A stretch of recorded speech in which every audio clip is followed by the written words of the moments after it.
Just waiting for a few things to get set up here. So, about to start now in a few seconds, I think.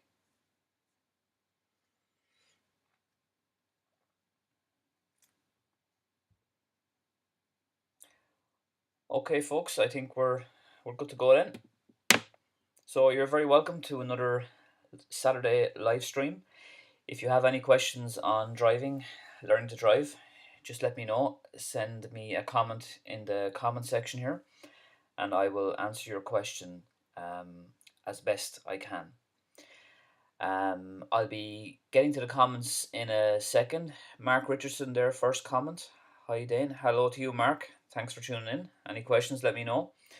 So I'll be getting back to the comments in a moment. First of all, I want to let you know that I made a video there last week, a few days ago actually, on the most common questions people ask me about the driving test, and indeed learning to drive as well. So I want to give you a quick summary now of the main points that I went through in that video, just in case you haven't seen it, or in case you have, just to give you a quick summary. Okay, so the first point I dealt with was, do you need to indicate on the reverse around the corner? The answer is no, you don't. But if you want to indicate, it's no harm. But to quote a driving tester who I spoke to about this a short time ago, don't lose any sleep over it. The next thing I dealt with then was the turnabout. Do you need to indicate on the turnabout? The answer is yes, you do on the turnabout, but only at the start, only when you're pulling out to the right. You don't have to indicate every time you go forward and reverse after that, okay? So, yes, indicate on the turnabout, indicate right to pull out, but not any other time, okay? I also dealt with a question on the turnabout as well. Do you have to do it in three? No, you don't have to do the turnabout in three, but if you can do it in three safely and the road is wide enough, then you should do it in three. But you don't have to do it in three if it's a narrow road and if you have a slightly bigger car. Okay, so don't worry about that. Then we went on and we talked about what was it? Stop signs. Yes, someone asked me, do you have to stop at a stop sign even if there's nobody coming? No pedestrians, no cars, not a sinner on the road. Yes, you have to stop at a stop sign. If there's nothing there, if there's something there, you have to stop. Stop means stop. Okay, just a brief stop if it's quiet, a quick stop, do your looks, and then you can go. Then we talked about gears. That very common question, like, and I'm sure I'll probably get asked about it today, which is fine. If you've any, as I said, if you've any questions, keep them coming. Do I need to go down the gears one by one, or can I skip a gear? You can do either. You can go down one by one, or you can skip a gear. It's not really that big a deal. Nobody really cares as long as you keep the gear changes smooth, and there's no jerks or jumps on the car. You can go down one by one or skip a gear. Skip a gear like if you're stuck for time, and if you have plenty of time, then you could probably go down one by one. It might help the car slow down more gradually. Okay, but either one is fine. And then stopping in what gear? I mean, you can stop in any gear. It doesn't really matter. I always say to people, try and stop in second gear, because if you're in second gear, for example, coming to traffic lights, if the light goes green when you're, say, 20, 25 meters from the line, the fact that you're in second gear means that you can kind of keep going then in second gear, if you know what I mean. So normally I'd say to people, stop in second, but if you end up stopping in third, that's fine, or even fourth, that's okay too. Just skip straight to first then and be ready to go. Which leads me on to my next question, waiting in gear. I usually say to people, wait in first gear. Wait in first gear, because at least if you wait in first gear, you're ready to go at a stop sign, definitely at a stop sign or traffic lights. If you wait in first gear, you're just ready to go. You don't have to go push the gear stick in and put the clutch in and all that kind of stuff. But you can wait in neutral for further back as well. So if you're further back in the queue, you could definitely wait in neutral then. Give your foot a rest, and then when you see the light going green, or when you see the cars in front of you starting to move, then you can kind of get into action then, okay? Then we dealt with using the handbrake.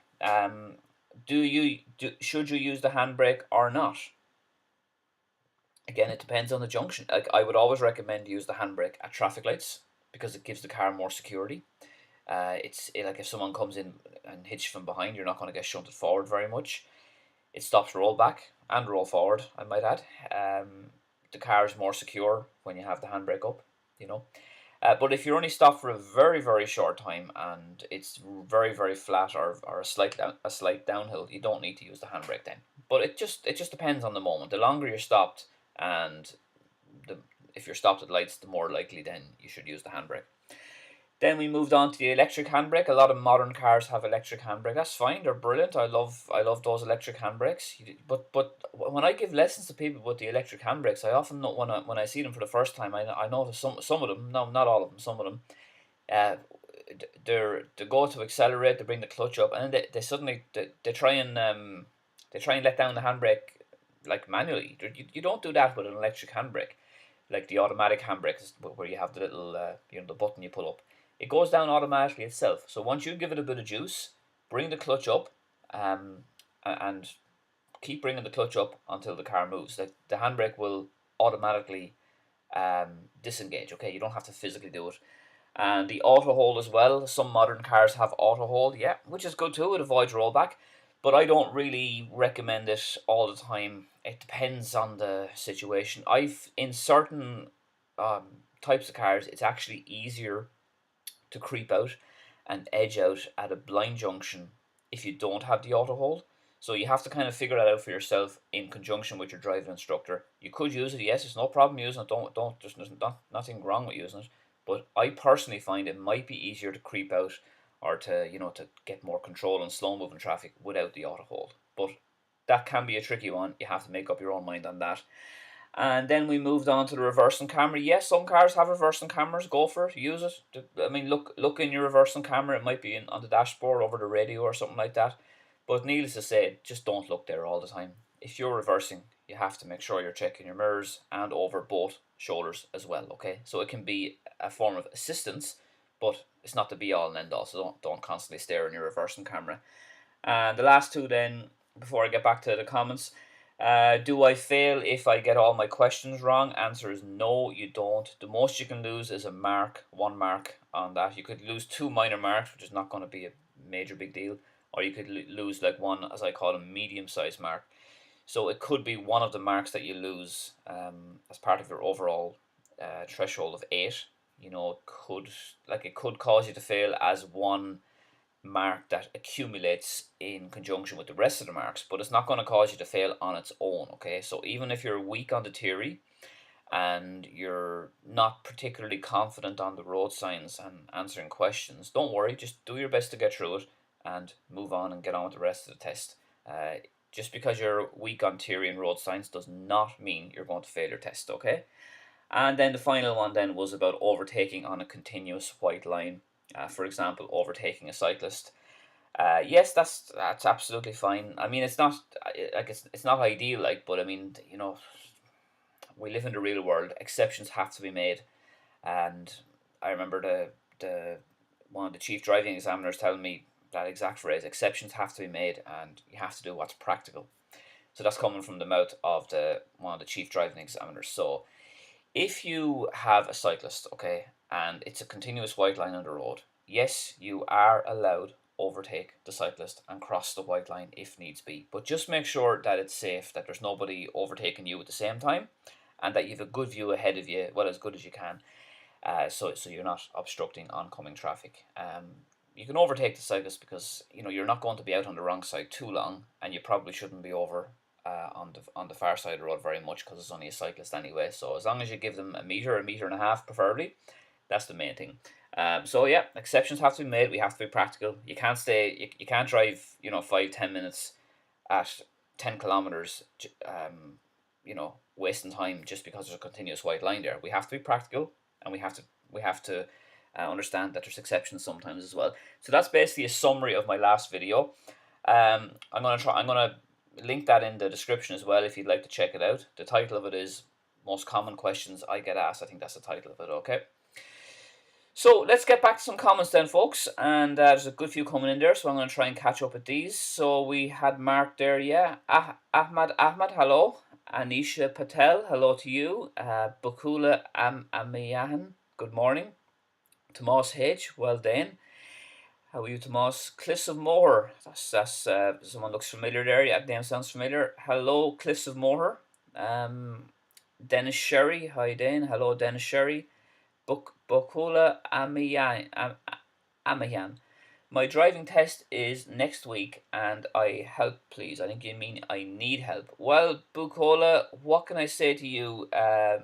like, I know I'm the great Dane and all that, but this is something you have to do for yourself. Self-help is the best help. So I've loads of videos that'll help you. I would advise you to get professional lessons in the area that you're doing the test.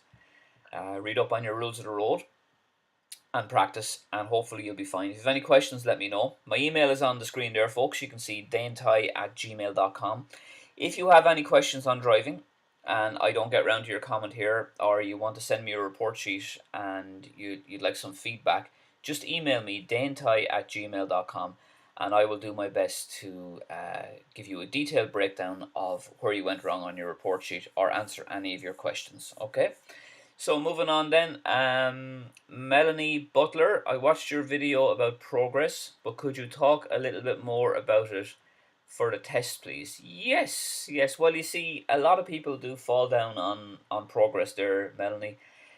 It's like this, folks. There's few things in this world that will piss a tester off more than somebody driving too slow, because in their mind, generally speaking, they're probably thinking the people that drive too slow on the driving test are people that are obviously conscious of it, they're very sensitive to it, and they're probably the type that end up driving too fast in real life. Your best bet is to try and drive normal. Like, if you have a good safe road ahead of you, a good safe road, put the foot down, give it some juice, up to fourth gear. You probably won't get the fifth gear in the test, but if you're anywhere around 45, 50 kilometers, fourth gear it is. The same pulling out, if it's safe to go, off you go. Be conscious of the other cars. You could be looking to pull out of the junction and there might be cars there, but they might be kind of far away. You have to judge what speed they're at. Are they coming up a hill? If they're uphill, they're going to take a little bit longer, probably. If they're coming down a steep hill, I'd be cautious. I wouldn't pull out then. It's kind of tied in with getting lessons, getting practice, and yes, watching my video on progress. As I said, I hope maybe I'll make more on progress. But good luck to you, Melanie. Mark Richardson, I'm working in retail and I need a car to get to work. My learner's permit is coming sometime this week. That's good news. Is driving lessons deemed essential for retail for essential workers? Mark, it is deemed essential if you have a test coming up.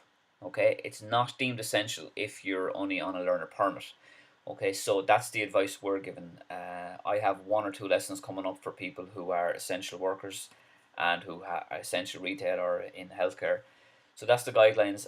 Only take lessons if you have a test coming up, a test date booked. That's the advice on that one. But they're not going to, as regards the test, like, they're not going to be holding any information on you. They're not going to be asking you, are you an essential worker? They're not going to be quizzing you on that. But for you learning, yeah, it's only for people doing the test.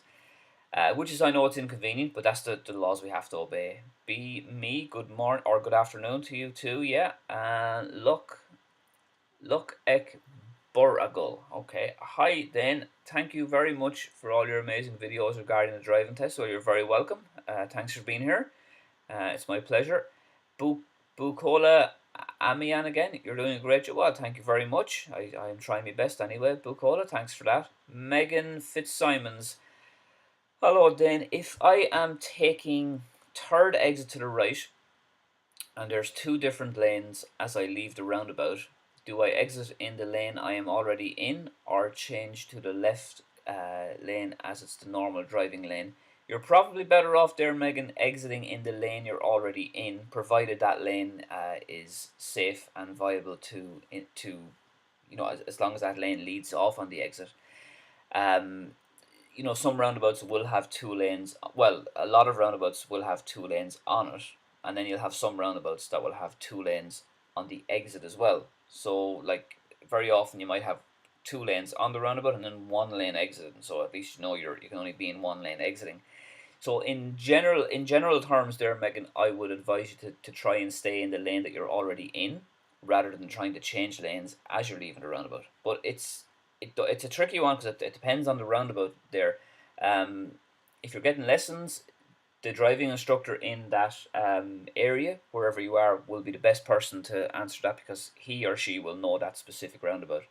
I would advise there, as you're leaving the roundabout, whatever lane you do leave it in, just to make sure you get extra mirror checks on the left, and even a very brief and quick blind spot. So it would not be a blind spot like this, where you're kind of doing like that, 'cause that's too much. But you could get a kind of a sideways glance like this, like that, like really like really much of a sideways glance as opposed to a blind spot. So local Burgle again. How soon can I start pressing the clutch when I plan to stop the car at a stop sign or traffic lights before I get marked for coasting? About 2.5, 3 seconds. Some older cars might be more liable to start struggling and start giving out a bit earlier. They might start chugging a bit sooner. But generally speaking, if you're coming to, say, a stop sign or traffic lights, you would usually brake first, unless you're in first gear creeping up, of course. But normally, if you say you're in second gear, so you want to stop at a stop sign or lights, you would brake first and then put the clutch in about 2 to 3 seconds before you stop. Okay, if you brake first, it's a good sign. Brake first, then clutch. B before C. Side Ayub, what's the progress on what is the progress on the straight mean, sir? Okay, well, you don't have to call me sir. You can call me the Great Dane if you want, but you don't have to call me sir. Progress on the straight. Well, that means you're going too slow on the straight there, side. I often see this on report sheets that I get emailed, and occasionally in driving tests here in Wexford. If you see progress on the straight, that means you're not going fast enough. You're being too slow. It means you're not getting up to 50 kilometers, for example, in a 50-kilometer zone. If the speed limit is 50 kilometers and it's safe and there's no parked cars, there's no potholes, there's no ramps, and it's a good surface, you've no obstructions ahead of you, put the foot down, give her some juice, and get her up to 51 or even 52. You have to put the foot down and give us some juice on a good straight road. Okay. If you're too hesitant or too slow, you're going to lose marks. Okay. So if it's a good safe road, off you go. Keep up the progress. Kevin Congolo, hi Dane. If you hit the curb on the reverse around the corner, is that an automatic fail? No, it's not an automatic fail, but it depends on how much you hit it by. Like if you hit it kind of hard or fast, and the wheel that hit the curb ends up going up on the curb a little bit, like leaving the ground, then that could be a fail because that's considered dangerous or potentially dangerous. But if you just kind of scrape the curb or give a little gentle brush off the curb, and then you might just kind of pull forward a bit and then kind of come back at a wider angle, then that should be okay. That should be fine. There is a bit of discretion there for the tester will use his or her discretion there. It all depends on how bad you hit it by. So obviously try not to hit it at all, but don't feel like your test is over. Don't feel like you're doomed if you do hit it. Just try and rectify it as best you can. Don't dwell on it. And just get on with the test. Just keep moving forward, thinking forward. Because if you've hit the curb, you've hit it. There's not much you can do about it by that stage. There's no point in worrying about it. Megan Fitzsimons, can I alternate gears if I am on a road where there are several big ramps, i.e. third for straight, then down to second for each ramp, and then back up to third again? Yes, absolutely. I say that to people all the time. There's one particular road I'm reminded of where there's 4 or 5 ramps on this kind of nice straight road, slightly uphill, but there's about definitely 4 ramps, and there's a gap between the ramps where it's kind of like the gap between the ramps is, like second is too low and 4 to be too high, so you can definitely get to third and then get back down again. Yeah. So if you have the space, if you feel that your speed is getting up to say 25 or 30 kilometers and you can hear the engine making a little bit of noise, yeah, absolutely fine. Get up to third, halfway between the 2 ramps, and then just gradually get down to second gear then before the ramp. Yeah. So that should be fine there. Yeah. Trish Abrahams, is this live now? Well, I hope so. I see we're 20 minutes in, and looks like there's comments coming in, so I'm presuming it is live. Trish, you're very welcome anyway. Let me see, where are we? Here we go. White White Ice Slippy. Okay, got another interesting name. I watched a few hours of vids on this channel 2 years ago. I went on to pass my test with flying colours. It all helps. Thanks, man. Well, you're very welcome, White Ice Slippy. Glad to hear you passed your test.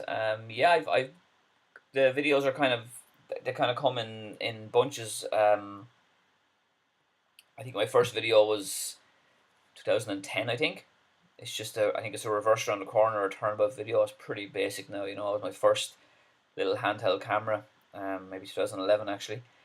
And then I started uploading a few serious ones then in 2014 and 2016. And yeah, so sometimes I might not be active on the channel for like maybe a gap. I might have a gap of 6 or 7 or 8 months. I might be focusing on my other YouTube channel.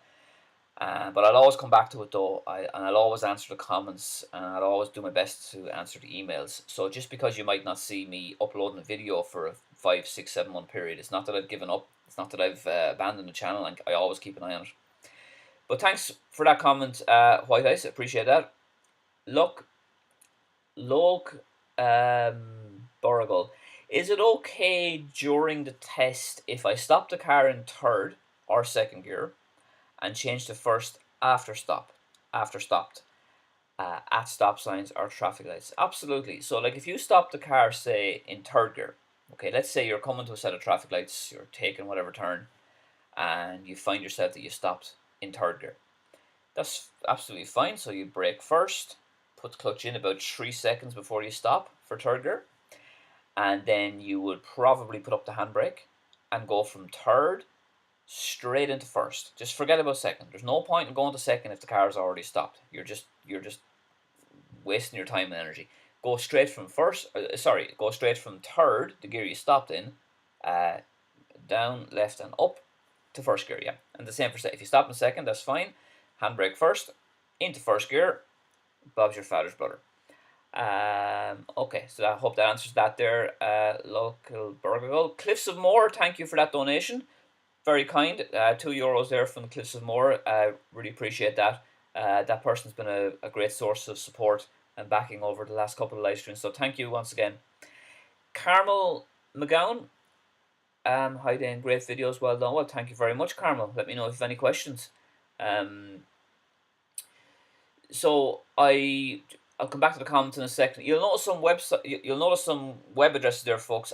You can obviously see there that I have my own email address, danetyghe@gmail.com. So feel free to email me if you have any questions, or if you want me to go through a report sheet, I'll go down through it in detail, and I'll link back some of my videos that will help you improve your driving, okay?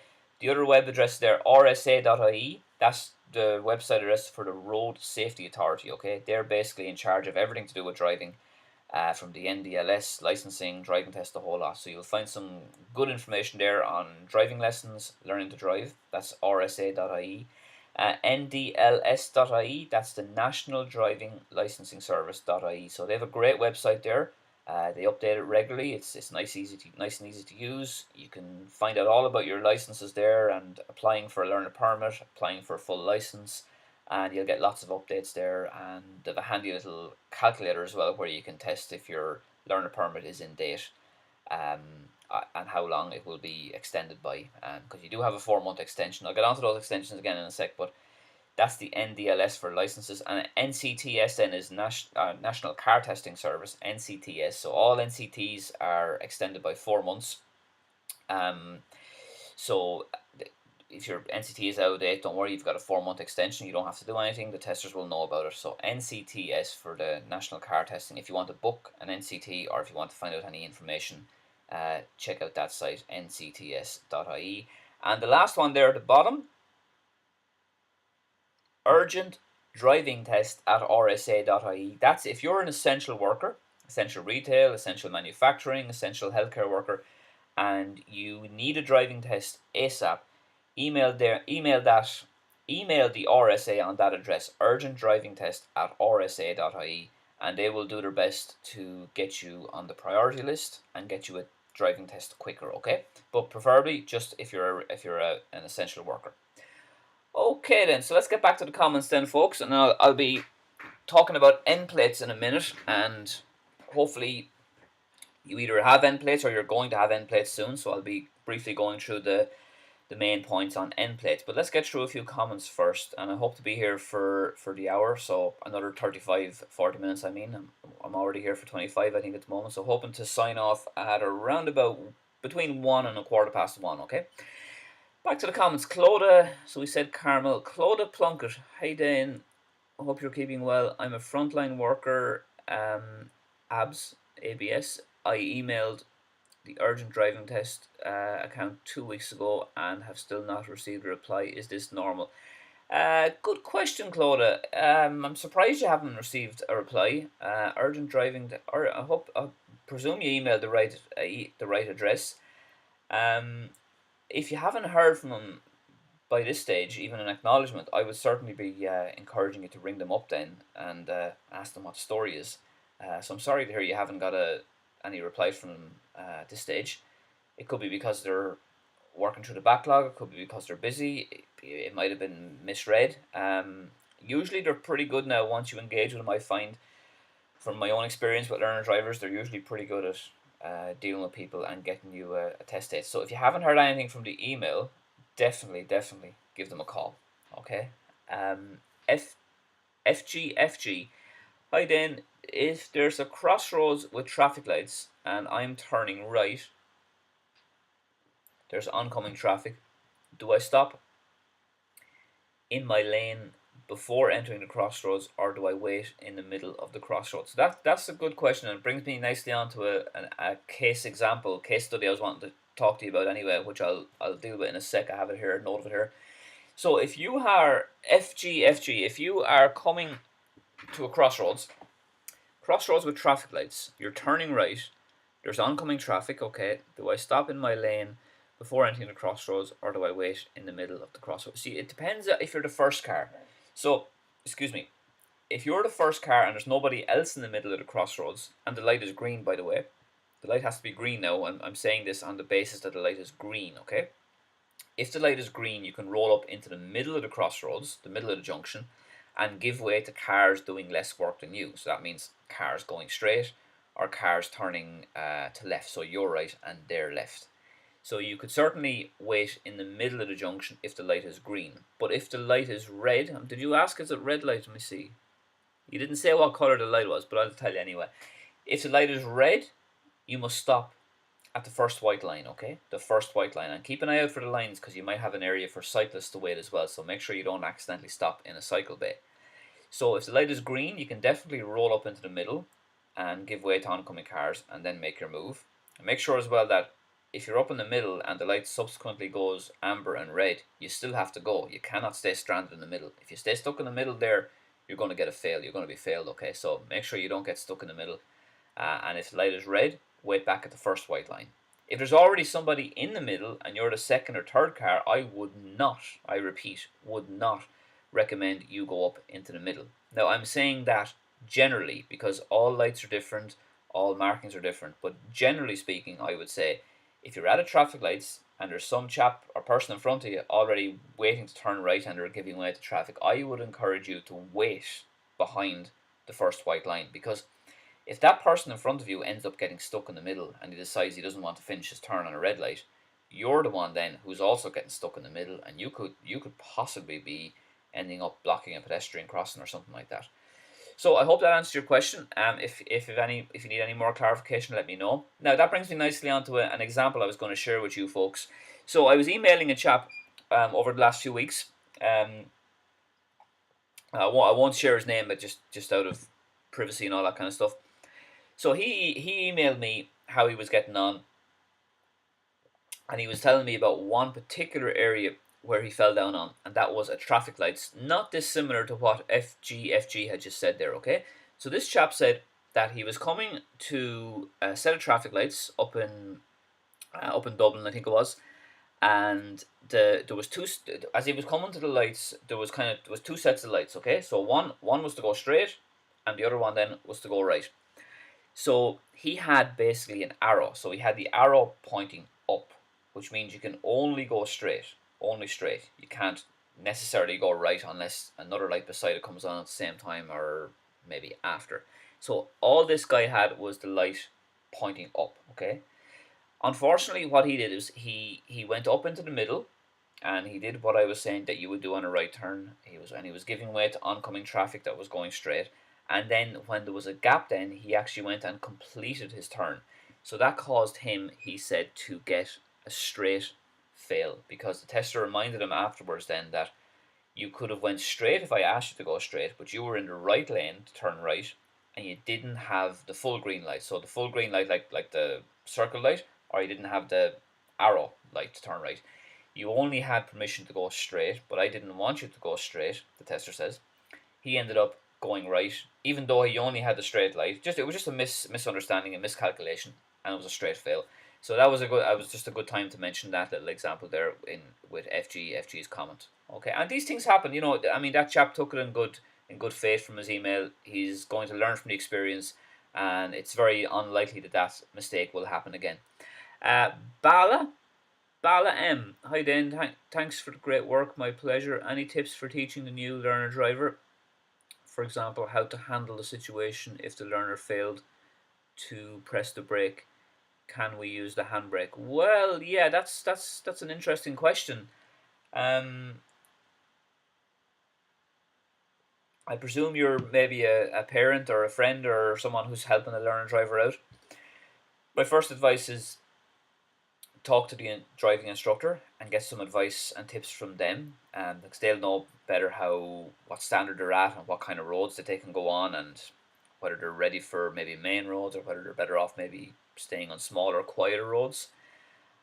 Other advice I would say there would be to always, always, always start off in a nice, quiet car park or a nice, quiet industrial estate where there's not too much traffic, or preferably zero traffic, and try and do a few circles of the area, a little bit of basic stopping and starting, without the necessity to worry about other traffic or other people. So I would really urge you to go to a quiet place and get the basics right first. When you get in the car with the learner, try and do what I do, which is make sure that they have their seat adjusted properly, that they have their mirrors set up nicely. I have a video on that by the way as well. Just type in Dane Tyghe cockpit drill or Dane Tyghe how to get set up in the car. You'll see it, or email me at the address there, and I'll send you the link if you want. Make sure you're in neutral before you start. Make sure that the steering wheel is adjusted the right height. Then start the car. Go through the controls. Go through like the wipers, the lights, know where all your controls are, from the hazard lights and everything. Practice with the gear stick, get used to going from first gear, second gear, third gear, kind of like, so keep the clutch in and just kind of move the gears 1, 2, 3, 4, 5. The learner this is now. I hope you understand what I mean. So that the learner driver can get used to the gears, and do a few laps around the place, and then maybe go out on the road and start with kind of nice quiet roads and build it up. You have to do it that way, you see, because I think it's far more practical and far more sensible to do it that way, because then it's kind of a graduated approach. I mean, if you go straight from the driveway of your house and reverse out onto a busy road, and the learner driver is not looking back behind, and some other fella has to stop suddenly and beep his horn, it's not really the best start, So you have to try and manage the situation and have a nice gradual approach, and don't throw them in at the deep end on a busy road. They're only learner drivers. That need to be done. It needs to be done gradually and along with encouragement as well, because they'll feed off your encouragement and they'll feed off confidence. So, Trish Abrahams, is it necessary to be accurate when reversing around a corner? And my test is on the 4th of November. What's going on in the test center? So, is it necessary to be accurate when reversing around the corner? Well, yes, it is, but you have a certain bit of leeway there as well, Trish. It doesn't have to be perfect. Some people will get worried and get stressed about the reverse around the corner. All you can do is your best, okay? If you clip the curb, and as long as you don't go up on the curb, you should be fine. If you're wide but not too wide, you should be grand. It shouldn't be a big deal. Try to look behind you. Try check over both shoulders. Try keep it very, very slow. I would always hope that you would be as accurate and as good as possible. But I would say as well, like, we all make mistakes. We all can't be perfect all the time. So if it's not absolutely perfect, don't worry about it. Just don't dwell on it. Move on. If the reverse hasn't worked out for you, move on. I would say on the reverse as well. If you're about to hit the corner and you can see in your side mirror that you can't see the tarmac, all you can see is the curb, and you're kind of coming at this kind of awkward angle, this sort of like a 45-degree angle. If you know in your heart of hearts and your brain of brains that you're going to hit the curb, don't let it happen. Stop, move forward, and come back at a little bit of a wider angle. Don't hit the curb if you can avoid it. Yes, you'll probably lose a mark for going forward and coming back because you haven't done it in one maneuver or you haven't done it perfectly the first time. But I'd rather a learner driver would lose a mark for correcting themselves than risking hitting the curb and going up on the curb, okay? And then your test on the 4th of November, you said, what's going on? Well, I mean, depends what you mean, what's going on. I mean, tests are going on, Trish, tests are. They're going to ring you in the majority of cases. I know in Wexford occasionally, that in where I am in Wexford, they kind of come out to the test centre and they might knock on the window. But for the most part, have your phone on you. Wait in the car. You're not allowed to bring in instructors. You're not allowed to bring in any relatives or anyone with you. The test centre is for learner drivers and testers only.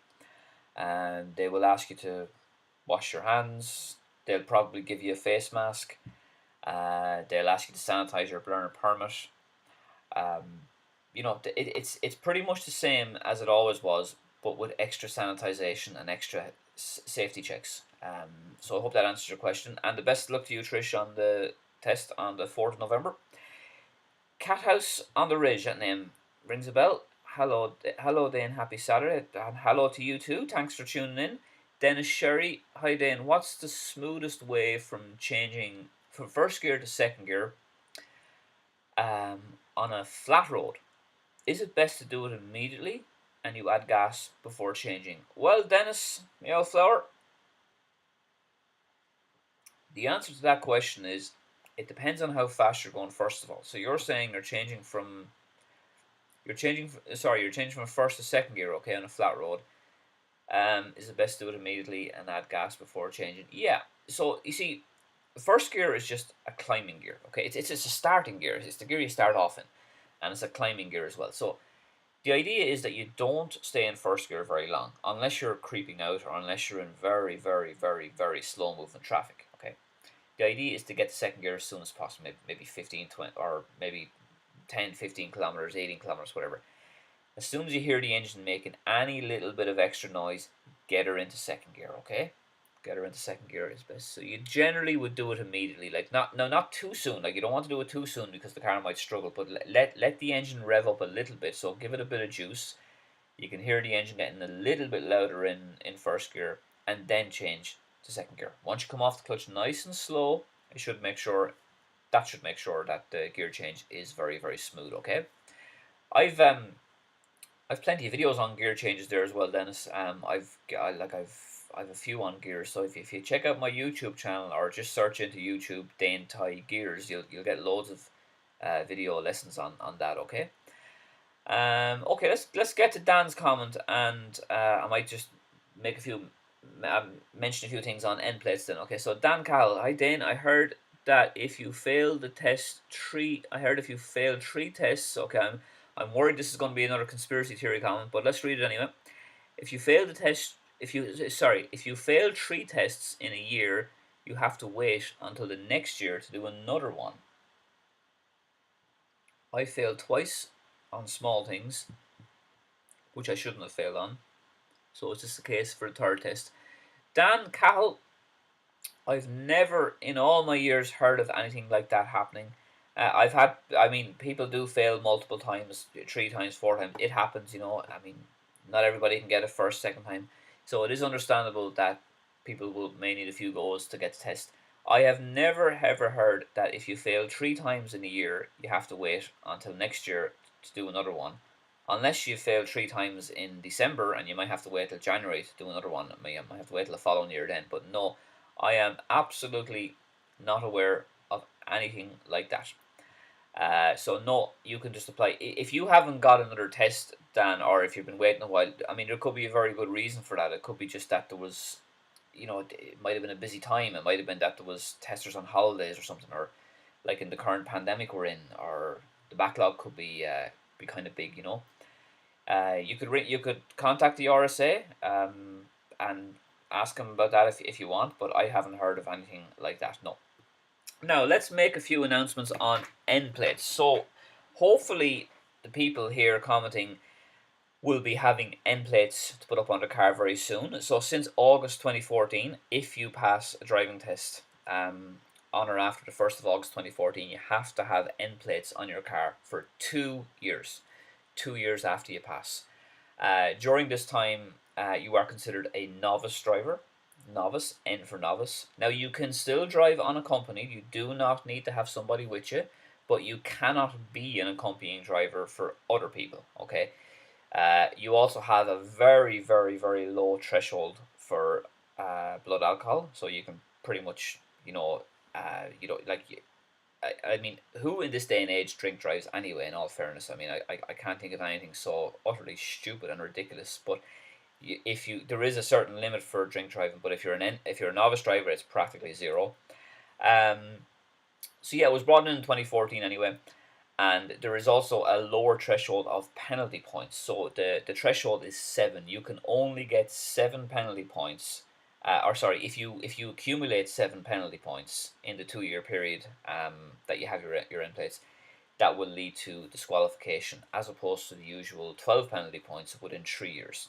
Okay, so they would be some of the main points on the end plates. Let me make sure I have everything I wanted to mention there. So yeah, since August 2014, wear them for 2 years.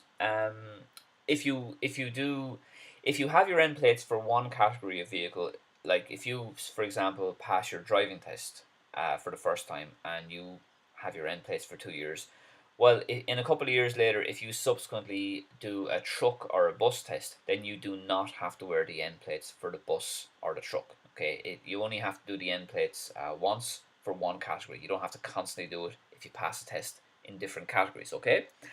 The fines then, I don't think did I mention the fine? I don't think I mentioned the fines. If you are caught driving without end plates, you could be subject to a fine of up to €1,000. It's not usually 1,000. It could be only 100 or €200, but up to a maximum of 1,000. And penalty points, 2 penalty points, 4 points on conviction. So if you're not wearing your end plates, you could be subject to a fine of up to €1,000 and 2 penalty points and 4 penalty points if you're forced to go to court to sort the issue out. I think I mentioned the 7 points, yeah. So you can't get more than 7 before you're disqualified. And normally the penalty points is 12 within a 3 year period. And finally, yeah, it's just a way of kind of, I was mentioning in one of my comments there, I think it was FG or something there, that it's all part of the way to gradually educate people on driving. So it's kind of like it's all part of the graduated driver licensing progress, because it's often said that you have to drive at least 80,000 to 100,000 kilometers before you're actually a proper, confident, qualified driver, we could say. Okay, so I hope that helps to clarify things on end plates. Now, so what time we have, folks? Yeah, so maybe another 15, 20 minutes, maybe 25 minutes. Let's see, what comment was the last one? Was it Dennis? Or Dan, wasn't it? Okay, so next we have Seamus Cummins. Hi, Dan, passed the test a couple of weeks ago. Congratulations. I'm not an essential worker, but if I don't go into the NDLS center, my I report will expire. Thoughts? Oh, that's a. I love the way I love that thoughts at the end there. So my thoughts are, well, it's a good one. I've never been asked that question before. So first of all, well done on passing the test. That's wonderful. I mean, let's face it, that's the biggest hurdle you have. I mean, if the worst you have to do is worry about an eyesight report, I think you don't have much to be worrying about, because you've already done a great achievement there in passing the test. Okay, you're not an essential worker yet, so you're not meant to go into the NDLS then, because they're kind of prioritizing the situation for essential workers. So my advice there for you would be to get another eyesight report, or to renew it, or something, whatever you need to do there, and trying your best to make an appointment for the NDLS in the month of December, whenever the level 6 comes to an end. Okay, if you do go to the NDLS before that, I don't think they're going to turn you away. I don't think they're going to send you home, and they're not going to ask you for any identification or anything like that. So it is up to you, but I would advise you to cancel that and leave it. Or if you haven't, I don't think you've already booked it, but leave it for essential workers, and then just renew your eyesight thing and go back in December. I think that's the best thing you can do there. Lukman Bozari, good afternoon. I have a test date and I'm looking forward to take the test. Well, that is a good attitude there now, folks. Lukman Ayodeji Bozari. This is a guy who's looking forward to taking the test, and that's good news, because it is an experience, you know. I mean, when we're on our deathbeds and we look back on life, it's probably certain things that we'll remember, like your driving tests, maybe when you got married, if you had children, you know, big moments like that kind of stick out. Okay, so the best luck to you, Lukman. Let me know if you have any questions. My email address is on screen there. Daniel 1, up Galway. Yes, one of the reasons, folks, I'm kind of finishing at about 1:15 today is because there is a long afternoon of sport. And one of the most important aspects of that is Wexford are playing Galway in the Leinster Championship. So Daniel must be a Galway man. I've always had a bit of a soft spot for Galway and Limerick, actually. So, but we need to beat them today to retain our Leinster title. So hope you enjoy the day of sport, Daniel. Heba, is it? Oh, hang on, no, I'm losing that there now. 1 sec. Let me come back there.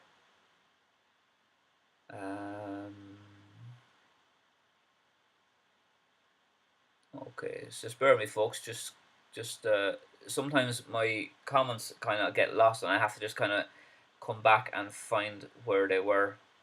Okay, I've a lot of comments to get through. I'm not sure if I'm going to get through all these comments, folks, but I'm going to try and burst through them now. Okay, so we're back now. We're back on track. Heba, it's Harwood. Hi then. If there is an obstruction by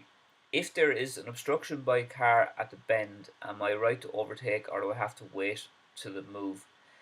Okay, I'm not really sure I'm understanding the question here. If there is an obstruction by car at the bend, am I right to overtake it, or do I have to wait till it moves? I'm going to assume you mean if there's a parked car on a bend, can you go around it? Yes, I mean you can go around it, even if it's a continuous white line, but you have to be careful that you can do so safely, and that you've got a good view ahead of you. The first thing you have to do there is slow down early and gradually. Try and move out slightly to the right, because that might improve your view. But like, I'm not really getting the question. Like, if the car is already moving, or there's somebody driving the car, you might be better off waiting until they move. They might be waiting for somebody else. It depends on the moment, you see. So you have to judge that, and you have to make a decision based on the circumstances. But I would advise you to slow down gradually, check the mirrors, indicate to pull out if you have to move out over the halfway line, and overtake it if it's safe. But if it's not safe, then don't do it. Mohammed Tariq, hi Dane, and God bless. So thank you very much. Please introduce mock tests. Yes, for the driving test contestant, and record them and tell them at the end either fail or pass. Yes, that's something I hope to do in the future. It would certainly make for a good video. Yep, I just have to I have to put some more effort into planning that. But I understand the comment. Yeah, it would definitely be a good idea. So thanks for the suggestion there, Mohammed.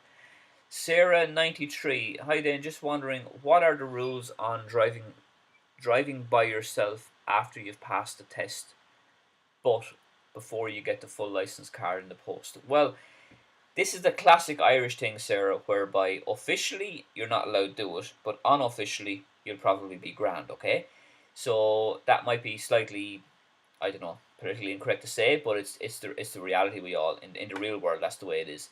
So if you've passed your test, congratulations, that's great. But you're still not fully qualified to drive on your own until you get the license in the post. Okay, until you get your full license in the post. If you drive before you've got the full license in the post, you're technically not fully passed, and you're technically breaking the law if you drive alone. Now, if a guard stops you, they usually will give you, is it, I think 10 or 14 days, or I forget now, but they give you between 10, say 2 weeks, to present your full license to the nearest Garda station. So I'm sure that, it's a bit of a grey area. I'm sure that if a Garda stopped you and requested your license, I'm sure he would give you the 10 days to come back and present it at any Garda station in the country. So to answer your question, Sarah, technically you have to wait until your full license arrives, but if you do get caught and you have your certificate of competency, I'm sure the Garda will be understanding, and you could just present it at a Garda station at a later date, and I'm sure it wouldn't be a big deal. But yeah, I understand that it's a good question, and I understand where you're coming from. Cat7, hi Dane. When instructed to change lanes on a dual carriageway, what should you do if you have difficulty trying to move in as the car won't let you in? Well, yes, good question. So move in, is it like, are you talking about like you're trying to get back to the left lane, I presume? So let me just read that again. Change lanes on a dual carriageway. What should you do if you have difficulty trying to move in as the car won't let you in?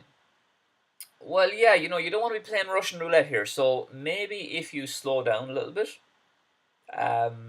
keep an eye on the mirrors occasionally as well as you're doing this, of course. That might let the car on your left go forward, and you kind of come in then after him. You could possibly give it a bit of juice and try and go faster and then get in further up maybe, but that's only if it's practical, as long as you're not breaking any speed limits or anything like that. This reminds me of another interesting piece of advice you should be aware of, and it's something that comes up a lot in the lessons with me actually. If I'm asking somebody to change lanes, very often the learner driver I'm asking to change lanes, they often forget to indicate to go into the left lane, say for example. And what that means is the cars behind them don't actually know that they want to change to the left lane. So another piece of advice there, as well as possibly speeding up or preferably slowing down, make sure that your left indicator is on, because that way the driver behind you will see you then, hopefully, and they might have a clearer understanding of what you're trying to do. And if they see your indicator, they might be more likely then to hold back and let you in. Okay. Dylan Carney, can you adjust your side mirrors during the test just before you reverse around the corner? Yes, you can, Dylan. If you want to reverse, if you want to adjust your mirrors before the reverse, you can certainly adjust them. Yeah, you can. I mean, you probably have an electric control, or if you have an older car, you can ask the tester to adjust it. Yeah, but I don't advise that. I don't particularly see the benefit of it myself, because okay, you'll have a good view of the curb and all that, but the whole idea of the reverse around the corner is to test your ability to multitask while you're turning the wheel and observing. So if you have your mirror down, you have a great view of the curb, but you don't have a great view of anybody who's walking up along the path, and that's where I fear sometimes that having the mirror switched down like that could lead to blind spots. But if you do it and you show good all-round observation along with that, it should be fine. Yeah. So the answer is yes, you can adjust your mirror if you want to.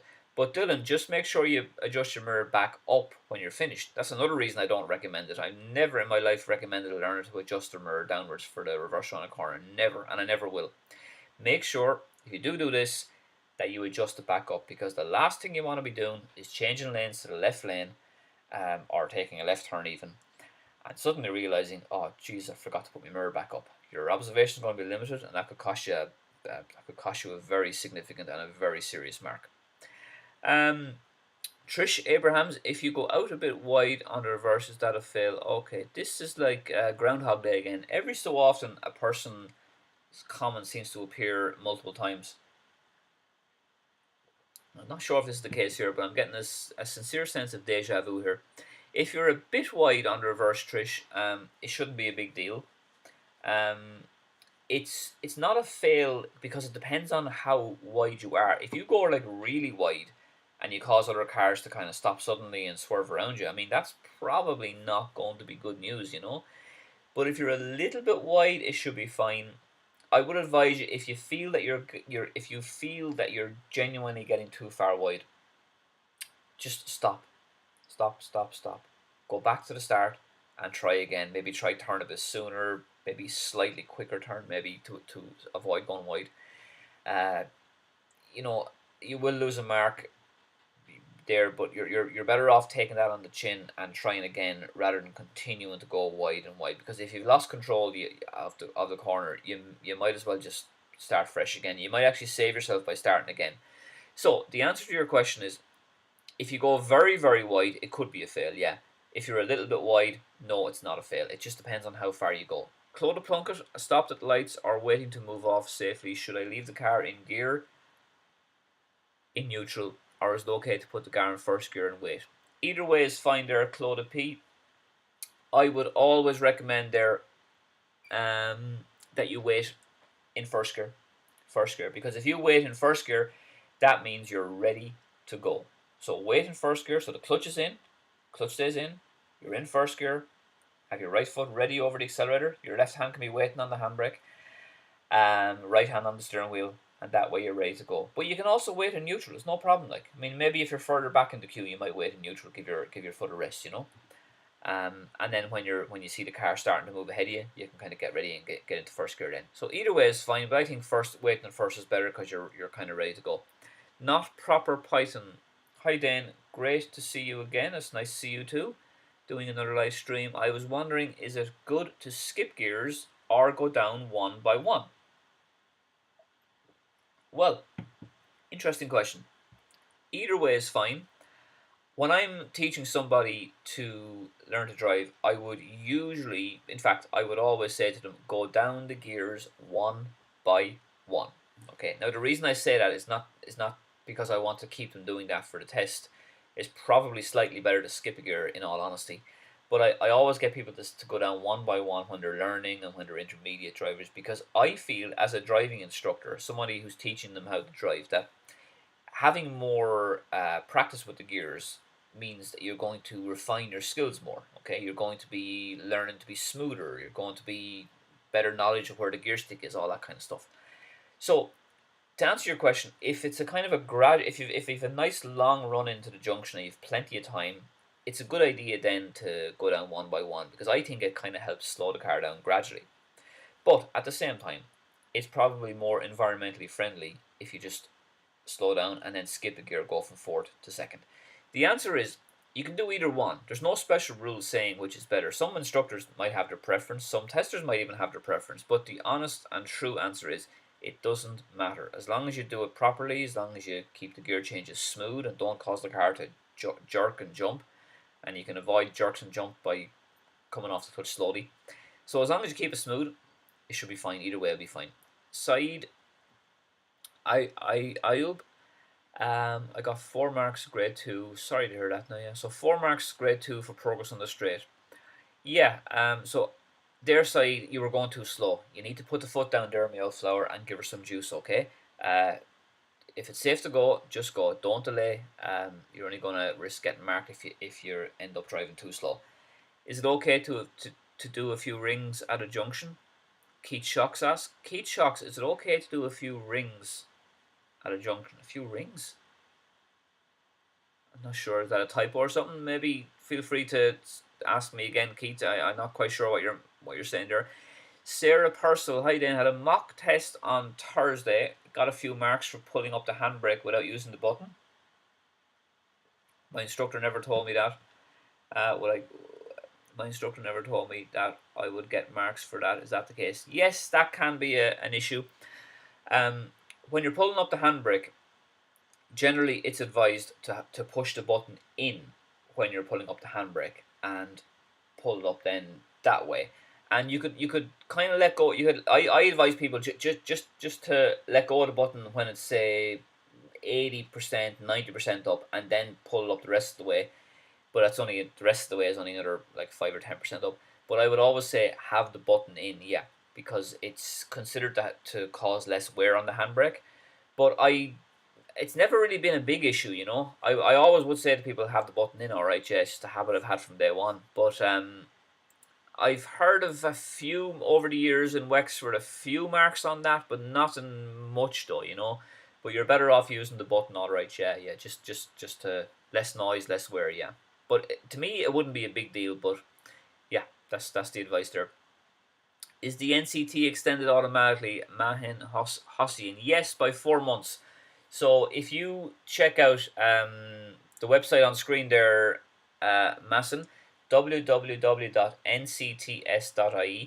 you will find more information on that. But the NCT is extended by 4 months. Okay, you don't have to do anything. They'll already know about that.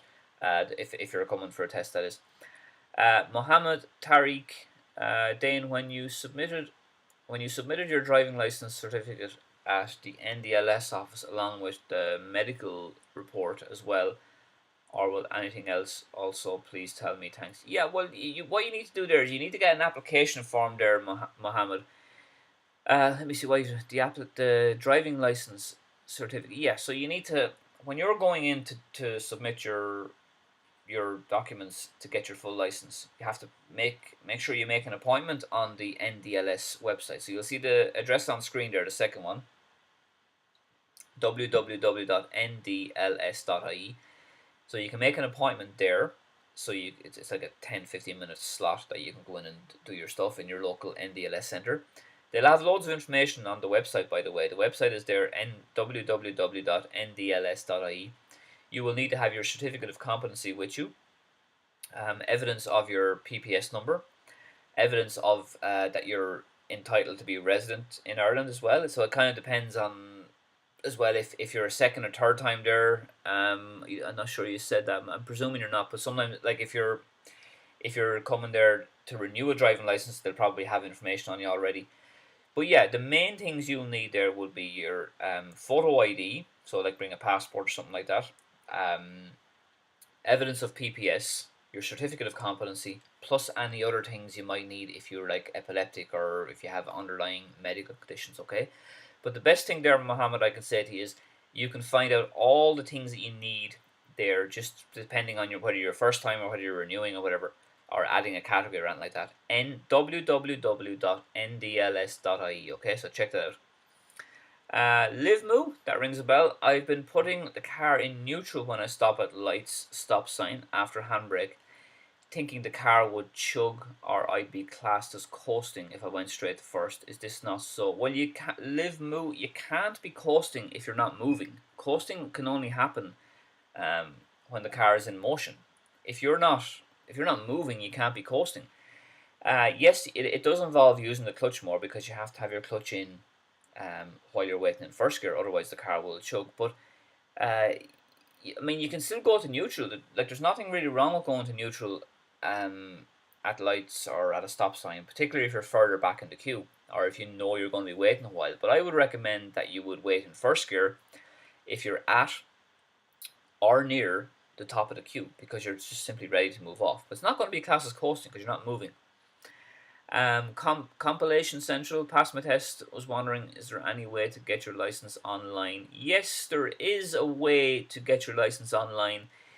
If you are, you have to have a registered MyGov ID to do that. Okay, so if you have a PPS card and you're registered with MyGov, and you don't have any underlying medical conditions, like you don't have to bring in any documents to say that you've got a medical issue, then yes, you have the option of getting your license online. Okay.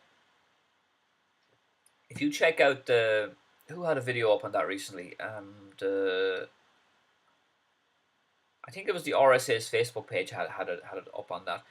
But yeah, you definitely have that option. If you check out the RSA website or ndls.ie there, you should find out more information on that. But yes, there is an option to do it online if you have a registered MyGov account and you have a PPS public services card and you don't have any underlying medical conditions. Yes, you can do it online. Okay, check out ndls.ie for that. And they're hoping to make the online application more accessible as time goes on. So they're hoping to expand that as the months and years go on. Clodagh Plunkett, thank you. You're very welcome, Clodagh. You're very welcome, and best of luck to you. So folks, I'm going to have to finish up soon enough, but I wanted to get I mentioned about my video. I mentioned about the end plates. Maybe quickly on learner permits. Okay, so as you probably know, learner permits have been extended, but we're getting to the stage now where some learner permits will not you won't be able to avail of the extension. So if your learner permit, for example, is out of date on the 1st of November and you haven't got a previous extension, you will not be eligible for an extension. So a couple of examples. If your learner permit went out of date between the 1st of April and the 31st of June, you are able to avail of an 8-month extension. If your learner permit is out of date between July and the 31st of October, 4 months. So, for example, if your learner permit is out of date on the 1st of April, the 1st of May, or the 1st of June 2020, you will have an 8-month extension. So, if it's out of date on the 1st of June, for example, it is in reality extended until the 1st of the 2nd, 21. If your learner permit is out of date any time from the 1st of July right up until the 31st of October this month, you have a 4-month extension, okay? 4-month extension. So, for example, if your learner permit is out of date on the 1st of July 2020, it has been extended until the 1st of the 11th. That is literally in a few days. What date's today? The 31st. That's tomorrow, like. So if your learner permit is out of date on the 1st of July 2020, it's going to be out of date tomorrow then. If your learner permit was out of date on the 1st of August 2020, then you are extended until the 1st of the 12th 2020, hence the 4-month extension. And if it's out of date on the 1st of September, you're extended till January 21, and if it's out of date on the 1st of October, it will be extended until the 1st of February 2021. So there is a 4-month extension on learner permits. Okay then, so let's get through a few more comments then. And we will be kind of wrapping up in maybe 10 minutes, we'll see. Let's see then. Compilation Central, I think, was my next one. Passed my test. Was wondering, is there any way to get through the... Oh, I think I mentioned that. Sorry, yeah. Thank you, Eve Claude Plunkett. Thank you. You're very welcome, Claude Plunkett. Aoife McGuire. Hi, then. I was wondering if you mess up reversing around the corner during a test, can you do it again, or have you failed the test? No, you haven't failed. It depends on how much you mess it up by. Okay. There's different categories of mistakes. There, Aoife, you've got your grade 1s, which are minor mistakes, grade 2s, which are sort of medium-sized mistakes, and grade 3s, which are more serious mistakes. So your version of messing up might be completely different to the driving tester's version of messing up, okay? Very often the driving tester is a bit more lenient than you might think. So if you do feel that you're making a mistake on the reverse, try your best to rectify it, even if that means pulling forward a little bit and trying again, okay? You're not going to get a second opportunity to do it, but if you kind of feel that you're making too much of a mess of it and you're halfway through it, you could then kind of, you might get 1.5 goes, if that makes sense. You should go back to the start and try again. But there'll be no second. The tester's not going to ask you to do it again unless there's some exceptional circumstances. But my advice is, remember this, the mistakes you make are probably more serious in your head than the tester's head, okay? So if you make a mistake on the reverse around a corner, try not to worry about it. Just move on and get on with the rest of the test. Hi Candyman, where's the best to wait to not block other cars turning right? Well, probably best to wait in a place where you don't block them there, Candyman. So don't stop in the yellow box, for example. Try keep your entrances clear. So like, for now, don't worry about driveways for houses. You can't be keeping every driveway of a house clear, because I don't think that's going to be very practical. But roadways, like, if you're at a roadway and there's a side road to the left or something, you could probably stop before the side road, and that might mean that if anyone wants to come out or come in from the main road, they have a clear route to go in then. But you have to use your own judgment there and common sense, because it depends on the situation. I have another comment there from the opposite direction. Yeah, I'm not quite sure. It's a kind of a bit of a general question, so you just try and bear in mind what I said. Watch out for your road markings as well, that you don't stop in road markings you shouldn't stop in. Sometimes road markings can be a bit faded as well, so try not to stop on hatch lines or yellow boxes or anything like that, and try and keep like roadways clear, like side roads clear. Yeah. Anyone know when the tests are back for non-essential workers? It should be in December, when the level 6 is finished. I mean, when is level 6 finished? Is level 6 finished in the first week of December, isn't it? First, second week of December, I think. Yeah. Ashling Redmond, love you. Yeah, that's that. Thank you for that, Ashling. Nice show of affection there. Candyman, every mistake is a lesson. That's right. Absolutely. Just because you make a mistake, don't think it's fatal. I often say there's no such thing as failing. You either succeed or you learn. Masin Hossian, hi Dane, can you tell me if the NCTs are extended automatically? Do I have to? No, you don't have to. Masin, you don't have to do anything. They will already know about that. If you have a 4-month extension on the NCT, the driving testers will be very much aware of that. You don't need to do anything. TK, love the videos. Quick question: with the test center being down the road from me, what happens if I drive up to the test unaccompanied? Would I be refused a test on the day? Well, you shouldn't be driving unaccompanied anytime, anywhere, if you're a learner, but they're not going to punish you for that. They might send you out a text message that say the day before or the night before, reminding you that you have to be accompanied. But they're not going to refuse to take you out because of that. Okay, they leave that up to yourself. So try have someone with you. It's the best thing to do. But if you come up to the driving test unaccompanied, they're not going to refuse a test because of that. Rami Bustami, hello Dane. I'm the only one who drives in the house. There is no one held full license to sit beside me while driving.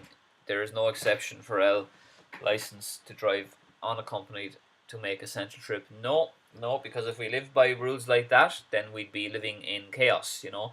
And I'm well aware that people do drive unaccompanied anyway, so I'm not that naive.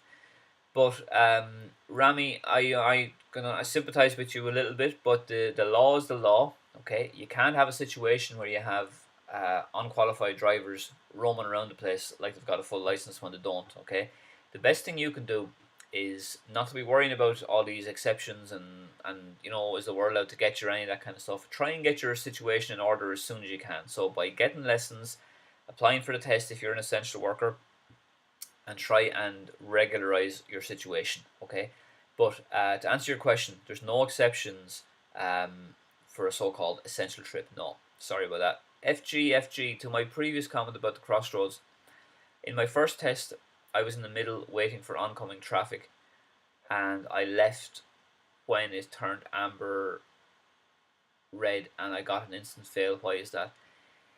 So you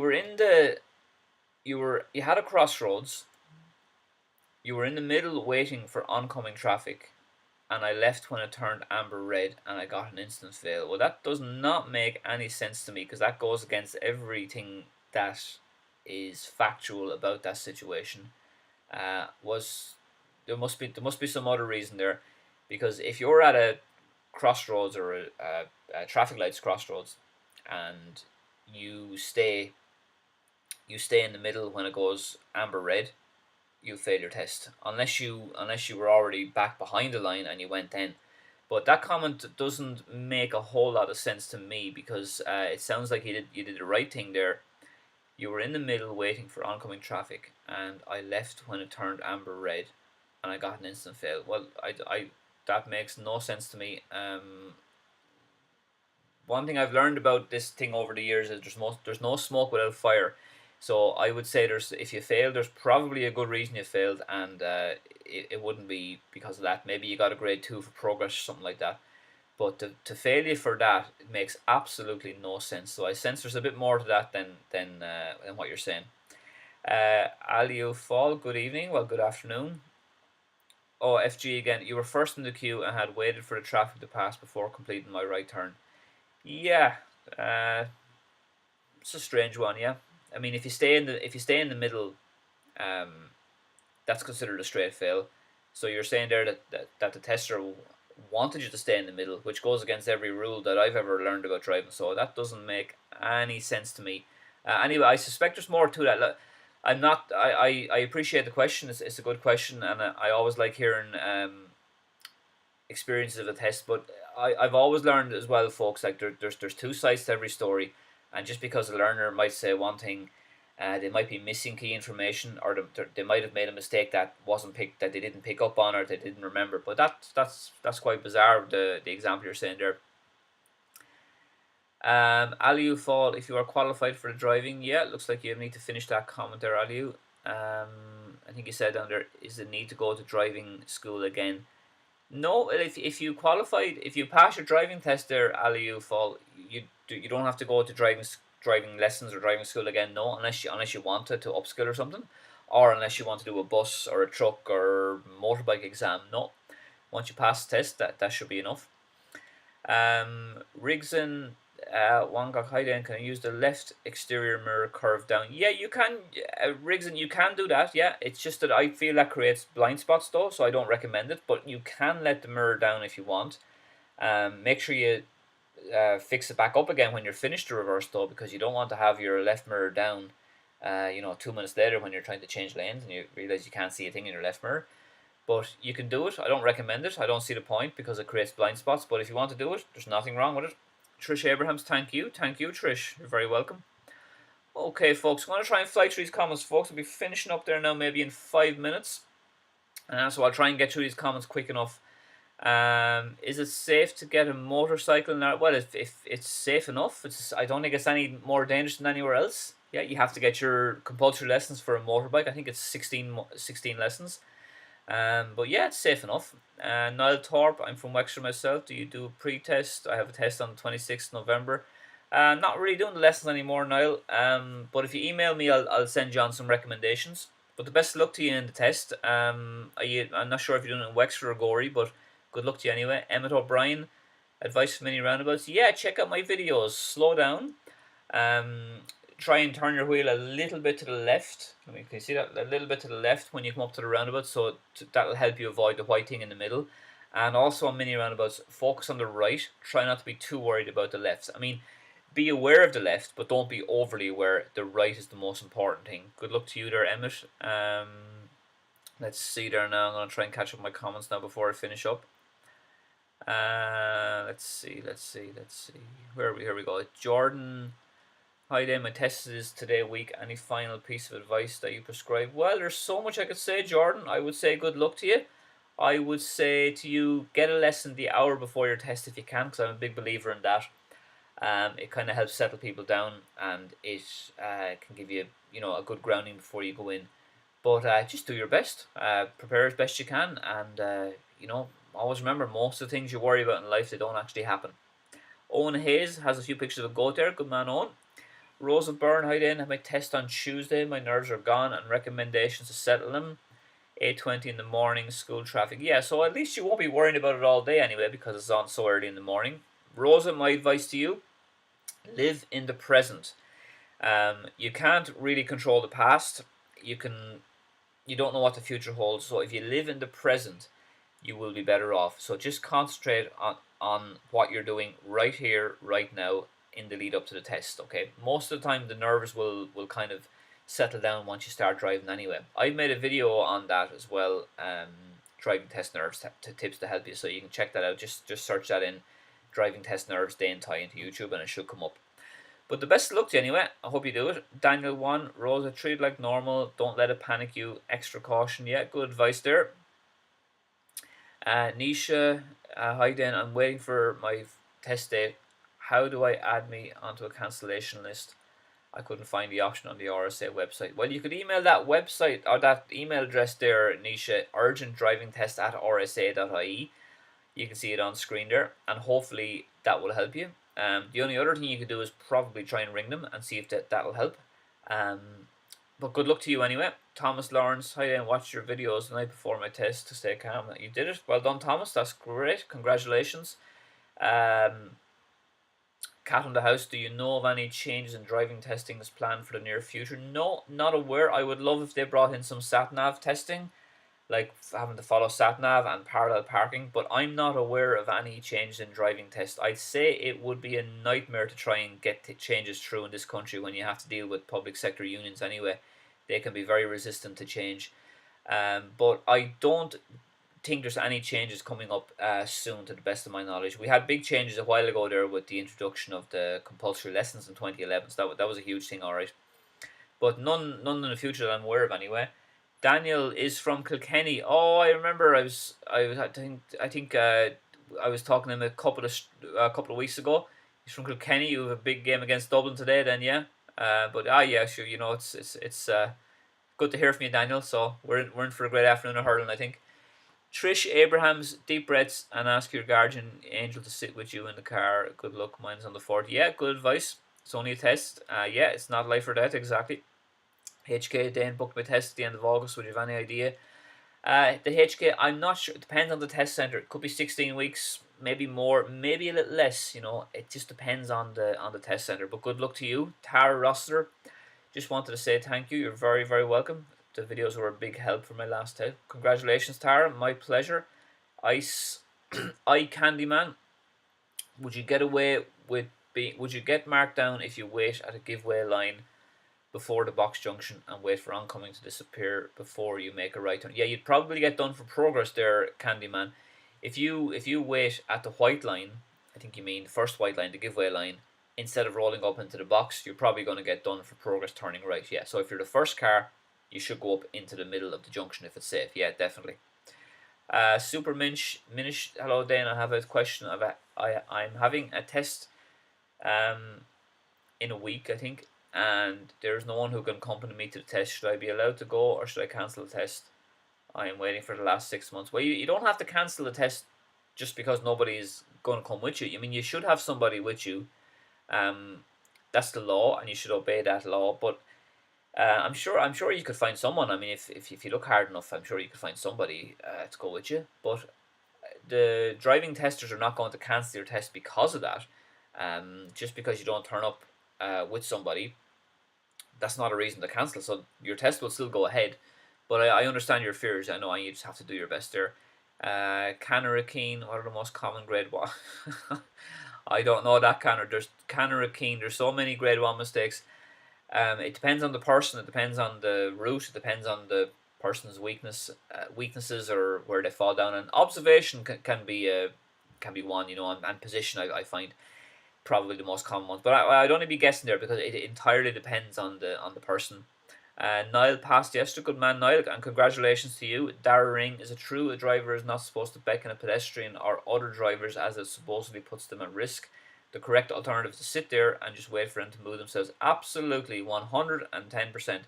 The best thing there, Dara, is to sit there and wait for the driver to move themselves. If you beckon somebody out onto the road or you encourage them to cross, you're putting them at risk because they're probably going to be appreciative that you're letting them out, and they're probably going to rush out, and they risk not taking the proper observations left and right. So you're better off letting them. If you want to stop and let them cross, that's fine, but let them make their own decision on crossing. Don't beckon them out because it can be very dangerous. Yeah. Pádraig O'Connor again, great videos, recommend. Thank you for the support, Pádraig O'Connor, appreciate that. You have a Facebook page, O'Connor. Oh, you're a driving instructor. Good man, Pádraig. Thank you for the support, Pádraig. I really appreciate that. So O'Connor's Driving School in Castlebar, folks. Anybody in Castlebar in County Mayo? I was up there a few years ago, actually. Beautiful county. Keep up the good work. And you too, Pádraig. Best of luck to you. So if you're up in County Mayo, folks, there you go. O'Connor's Driving School in Castlebar. Thanks very much, Pádraig. Next one there, local Burrigal, I think it is. How long are the driving tests taking now with all the restrictions? No, they're more or less the same. Maybe slightly longer with the hand washing and sanitizing, but the tests I've done in Wexford, they're more or less the same as before. No great difference, to be honest. Rigson has a driving test this month. Actually, test centres in Finglas. Is it possible that the tester could take me somewhere other than the Finglas? No, if the test centre's in Finglas, you'll be taken on the Finglas route. I'm not aware of them taking any diversions. No, that would be a bit strange. They will stay in that area. Why is it safe, Mike Rathbone? Why is it safe for an instructor to be with an essential worker, but unsafe for another type of worker? Well, there is an interesting question, Mike. I'm not sure, is it safe for an instructor to be with an essential worker but unsafe with another type of worker? it's all part of the government guidelines to prioritize essential workers. So if an essential worker needs a test, the instructor can be with them, or the tester can be with them, either teaching them or instructing them. So that's just part of the. We're just following the guidelines, Mike. Not planning on getting too much into the politics of it. Let me see there, folks. So I'm going to be finishing up there now. I'm going to try and fly through the rest of these comments, folks, and I'm going to sign off then. And I do hope to be back next Saturday as well, same time, where you can tune in next Saturday for more questions. Let's see then. So where are we? Let's see. Sorry, folks, just finding my comments again.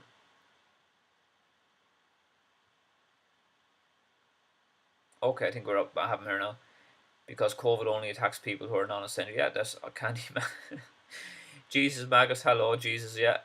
By my, is it if I stall, it's going to be no. If you stall, it's not going to be a fail. Now, if you stall and you roll back 5 or 10 meters, it's going to be a fail because you're not in control of your car. But if you stall, don't think of it like an instant fail. Okay, just pull up your handbrake, get it back into first gear, and start again. And make sure you give it a bit of extra juice or bring your clutch up higher, or whatever mistake you made. Try and fix it. But don't dwell on the mistake, okay? Just because you stalled does not mean you failed your test, okay? Jesus and Magus video is very helpful. Thank you very much, Jesus. Appreciate that. Candyman, you're very welcome. Todd Milne, can you get marked for the way you park up? Yes, absolutely. I've seen people do that, Todd. You can get marked for the way you park at the end of the test. So try and park neat and tidy at the end of the test, so you don't have to worry about that. But the tester is going to test you right up until the way you park at the end. Yes. Local Burgle, thanks for the stream, Dane. Enjoy your match. Thank you very much. Looking forward to a long afternoon evening of sport, rugby, hurling, soccer. Yeah, thank you very much, and enjoy your afternoon as well. Candyman, it might have been a fail because the opposing traffic lights wouldn't have been red, as yours wasn't the green. Well, that's interesting. Yeah, I'd like to find out more about that. It was an interesting one we were discussing earlier. Who knows? Tips for observation turning right. Yes, keep moving ahead. Don't forget the one last look. Remember, if you're turning right, you're crossing 2 lanes. So, in simple language, move the head more. A video on that. Just type in Dane Tyghe observation, okay? Protox, Tyghe, well, Tyghe smurgwit. Asugam, to Gahuntak. Test next Friday. Just wondering how many grade 2s are you allowed on the test. I have a mock yesterday and I passed with 6. Congratulations on getting the mock test. Let's hope you can do the real thing now. If you get 8 grade 2s, you're fine, but 9 is a fail, okay? 9 or more grade 2s is a fail. But if you get 6 grade 2s in a single category, like observation, for example, that will be a fail. And if you get 4 grade 2s in a horizontal line, so like 4, for example, 4 grade 2s in a horizontal line on moving off, observation moving off, you will fail. So basically, you can fail by getting 9 or more grade 2s overall, or you can possibly fail if you get a certain amount of grade 2s in the one area, okay? But the best of luck to you, Protox. Tomas Power, have my test next week, watching your videos. 2 questions. Best of luck, Tomas, with the test. Are fog lights and reverse lights a legal requirement? Not the fog lights, I don't think. The reversing lights are, to the best of my knowledge, yeah. But the only lights that the tester's going to check will be the indicators and the brake lights, okay? So he's not going to check your fog lights or reversing lights are working. He might ask you to point out where the fog lights are, but he's not going to ask you are they working and base that as a reason to do the test or not. But to the best of my knowledge, they are a legal requirement, I think, but I wouldn't be 100% sure on that.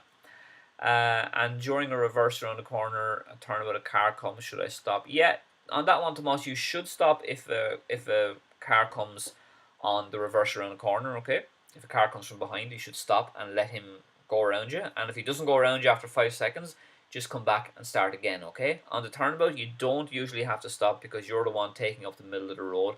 So on a turnabout, you can just look at the other car, acknowledge the other car is there, but don't stop and wait for anything. Just keep going to the best of your abilities, because you're the one on the turnabout taking up the road, so you have to kind of finish out your move, okay? So on the reverse around the corner, yes, you will have to stop for other vehicles. On the turnabout, not so much though. Okay, Candyman is called a present because it is a present. Okay. Hi, any tips for reverse bay parking? Yeah, I have a video on that. Audrey Dwyer, just type in Dane Tyghe bay parking, and I have made a video on that there. I think it was about 2 or 3 years ago. where I give you reference points there.